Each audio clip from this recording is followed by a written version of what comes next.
This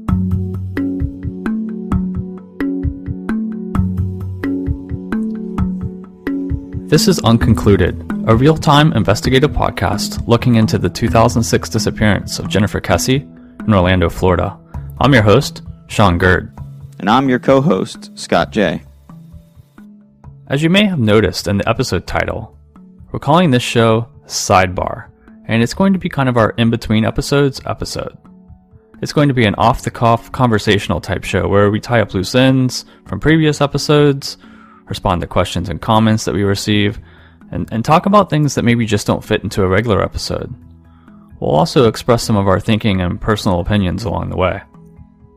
If you remember, we mentioned in episode 3 that we were going to discuss some of the theories about the person of interest, and that's what we're planning to do today. But over the course of our first 3 episodes, we've received a ton of questions and comments, and we want to respond to those. So for our first Sidebar episode, we're going to go with kind of a question and answer type format.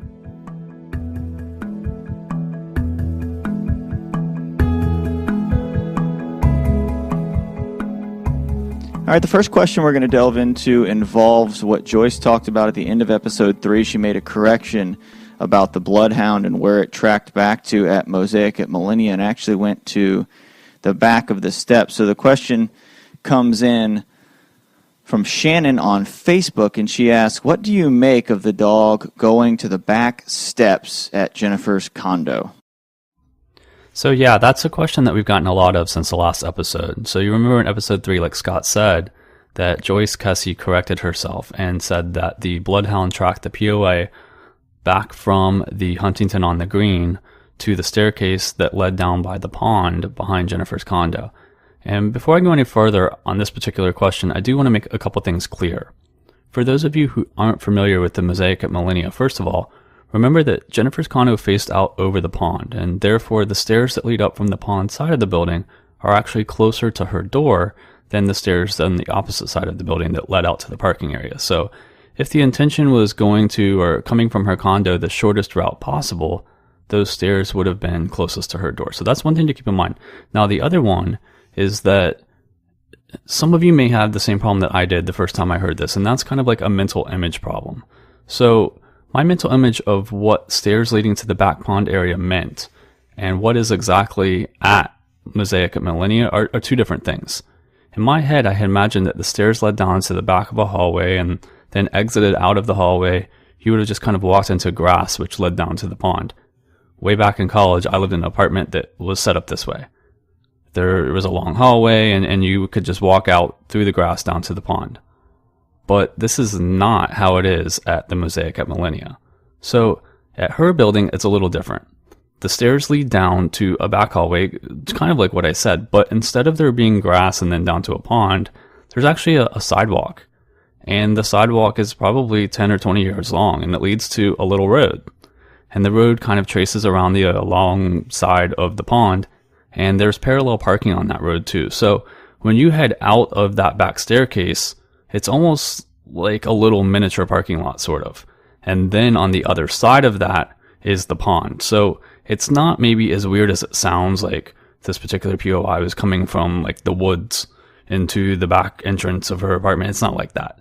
It's still a road with some parking spaces. Now, what is interesting is that the POI did not walk in the main entrance at Jennifer's condo, but past that and walked in through an opening in the gate that was kind of open because of the construction and stuff like that. So he did come in an interesting way, but it's probably not as strange as some of you may be thinking. All right, moving on to the next question. This one from Jill via email. Do you think that the POI in the video was actually involved in the abduction, or do you think that they were used or paid off to move the vehicle and did not have anything to do with Jen's actual disappearance? So there's a couple parts to that question, and I want to answer the second part first. If I think that the person of interest had anything to do with Jennifer's actual disappearance, and my answer to that is yes. I do think they had something to do with it. Now, whether or not that is the actual abduction itself is probably kind of what the question was actually asking, and I'll get to that in a second. But if this person is moving her car whether they were paid later or not, then they're part of the crime, so to speak. So for that part of it, yes, absolutely. Now, to get to the question that I think you were trying to ask, which is this person responsible for her abduction themselves, or are they kind of just oblivious help after the fact? It's hard to say. I've gone back and forth on that. I think ultimately that this person knew more than just, oh, I'm just moving a car. Now, does that mean that they were actually the abductor themselves? I'm not so sure. Part of me really thinks that this was more than one person involved in this. And so I think because of that, then perhaps this person was responsible for, moving the car, but not actually taking Jennifer herself. But that's just random speculation on my part. I do believe that there was more than one person involved. However, I don't really have much to base that on right now, so you can take that for what it's worth. All right, the next question we have, and we got this one from quite a few people on Facebook and on Twitter, also a few emails on it. Could a woman have played a part? Or do you think the POI is a woman? The answer to this question kind of goes back to the problem that we have in general with the person of interest, and that's that there's just very little to go on. My first impression is that no, it's not a woman, and that's my personal opinion. I just believe that it's a man. And if you remember from last episode, Joyce Kesse also said the same thing, that she thinks it's a man as well. However, that doesn't mean that it is. And I guess if I'm answering the question, is it possible that this person is a woman? Absolutely, it's possible. The calculated height of the person of interest and the fact that they appear to have kind of a slight build, I think allows some people to consider the fact that it may be a woman. But yeah, to answer the original question, it's certainly possible. Have you seen the theories about the POI wearing a bike helmet and having a thigh holster and law enforcement type badges on? Okay, so this is definitely one that I wanted to get to on this show. But before I respond with my thoughts, I want to clarify what this question is referring to. On some of the various websites where people discuss missing person cases and play armchair detective, this particular interpretation of the person of interest gets a lot of run. And to make a long story short, some people have taken the POI video and blown it up to see if they can find more details. And in this particular instance, there's a group of people that believe that the POI is wearing a thigh holster for a weapon. They determined that it might be a taser. They also think that there are law enforcement type badges on the person's shirt and that the person's wearing a bicycle helmet based on the shape of the back of the head and what they believe are straps appearing around the neck area. So basically they've reached a conclusion that this person could be an armed bike security guard or even a law enforcement officer. I've spent hours trying to see these things, and quite frankly, I don't see them. I see what they're referring to, but I just don't interpret them the same way that a lot of these other people have. And that doesn't mean that they're wrong. In fact, many of them have been looking into this for much, much longer than I have. It just means that if I'm going to answer this question about it, I can say I'm aware of it and I've considered it, but I'm just unable to agree with it. The thigh holster, to me, just appears to be wrinkles in the shirt as the person's walking along with some different shadows and stuff. And it just looks like it's too high up on the waist to be a thigh holster. And for the badges, I don't even see those at all. The most interesting part to me is the bike helmet, and I'll admit that I can see sort of where that interpretation is coming from. You could make a case for the helmet, and perhaps the bike helmet or maybe another type of helmet, I can entertain that possibility, although it's still nothing more than speculation. So I'm not going to rule out any parts of this. It's certainly something that is possible, but there's just not enough there for me to really pursue it at this point. All right, moving on, we've got another question from Jennifer on Facebook, and she says, it sounds like the complex that Jennifer Kesse lived in was gated. I wonder what that means. Does that mean nobody could get in if they didn't have some sort of key code? So this question makes sense because we've discussed several times on the show that Jennifer's condo building was gated.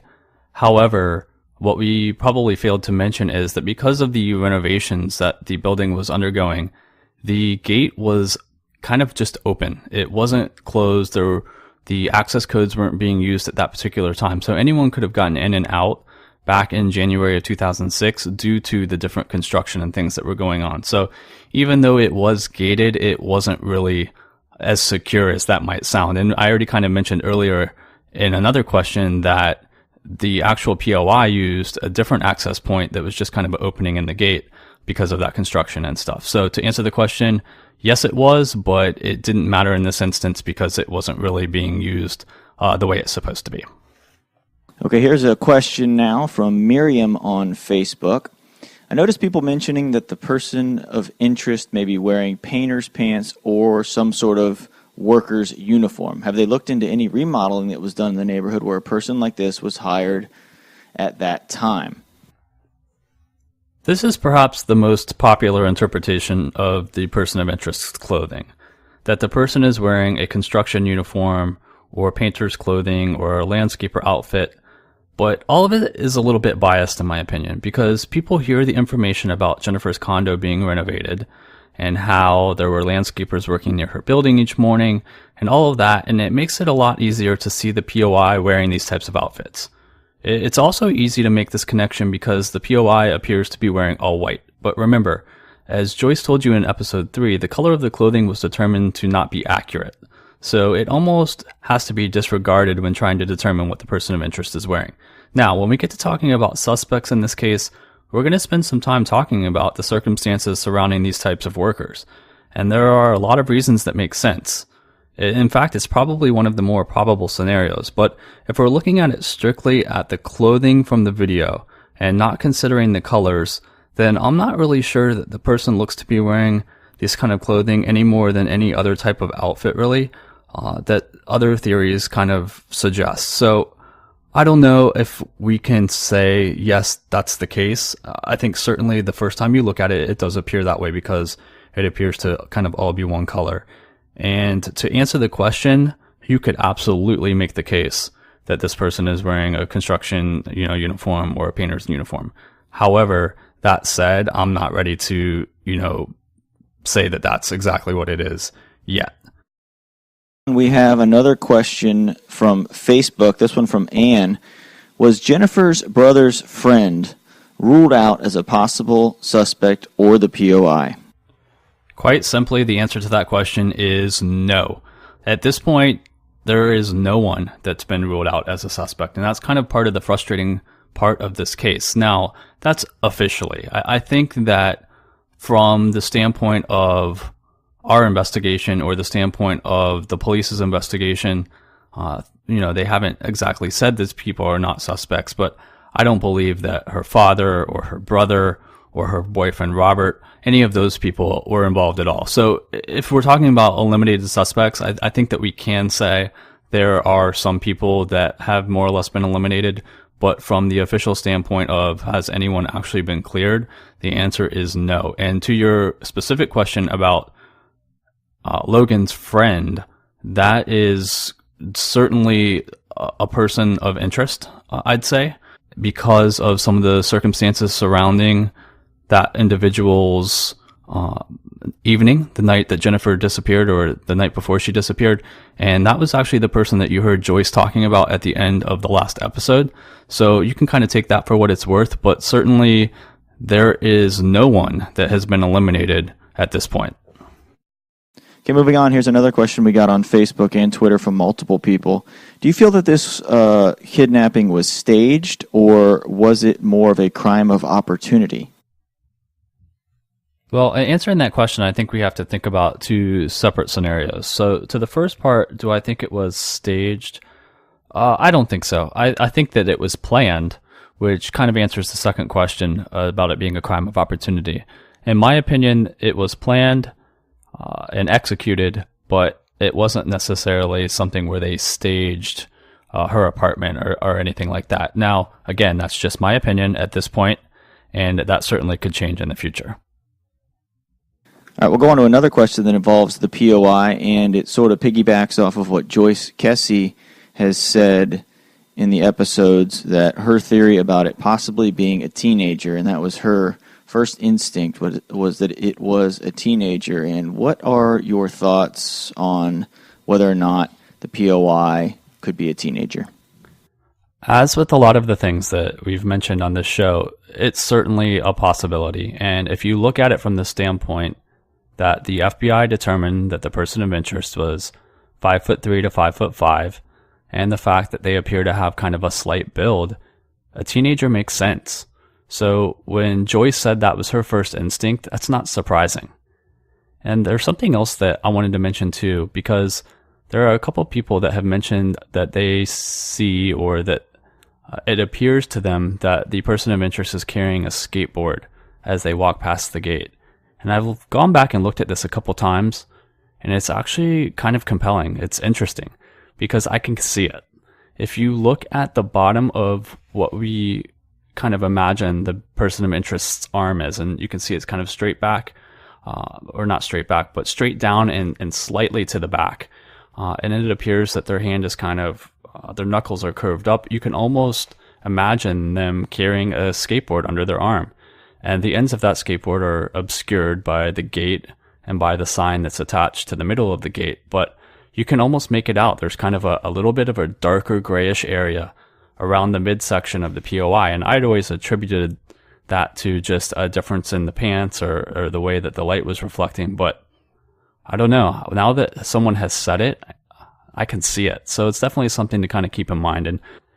And to go back to the original question, if we're talking about the potential POI being a teenager, then perhaps using a skateboard as a mode of transportation would be appropriate.